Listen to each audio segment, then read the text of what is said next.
জীবনে মাঝে মধ্যে হেরে যাওয়াটারও দরকার আছে, নয়তো আমরা জয়ের স্বাদটা ঠিক কেমন সেটা বুঝতে পারতাম না। যার কোনো হার নেই তার জয়ের তৃপ্তিও নেই।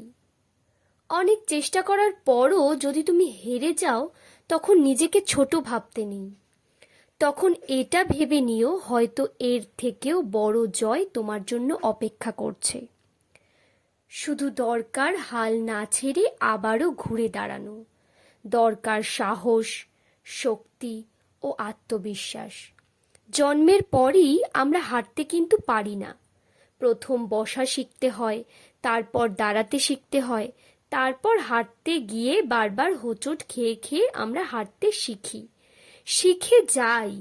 জীবনটাও ঠিক তেমন। কয়েকবার ধাক্কা না খেলে সফলতার সিঁড়ি তুমি স্পর্শ করতে পারবে না। সুইমিং পুলে না নেমেই যদি তাকিয়ে সাঁতার শেখার বাহানা ধরো, তাহলে তোমার আর সাঁতার শেখা হবে না। আগে সুইমিং পুলে নামতে হবে, কয়েকবার ডুবে জল খেতে হবে, তারপর তুমি আস্তে আস্তে সাঁতার শিখতে পারবে। মনে রেখো, নিজেকে গড়তে হলে আগে ভাঙতে হয়। মাটি পুড়ে যেমন শক্ত ইট হয়, তেমনি জীবনে না ভাঙলে শক্ত হওয়া যায় না।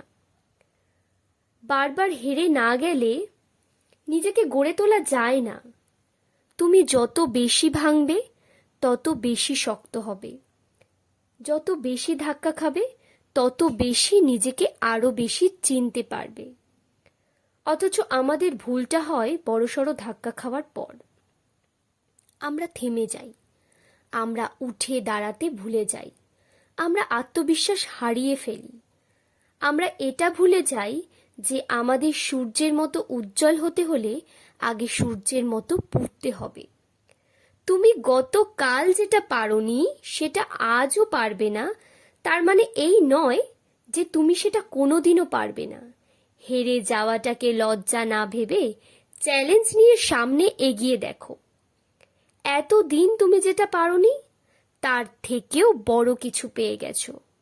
তুমি চেষ্টা করেও বারবার ব্যর্থ হয়ে যাচ্ছ, তার মানে তুমি সঠিক পথেই আছো। কারণ যে পথে কাঁটা নেই, ব্যথা নেই, সেই পথে জয়ের স্বাদও নেই। হিমালয় পর্বতের চূড়া দেখে তোমার পা কাঁপবে, কিন্তু একবার চূড়ায় উঠে যেতে পারলেই দেখবে পৃথিবীটাই তোমার, শুধু তোমার।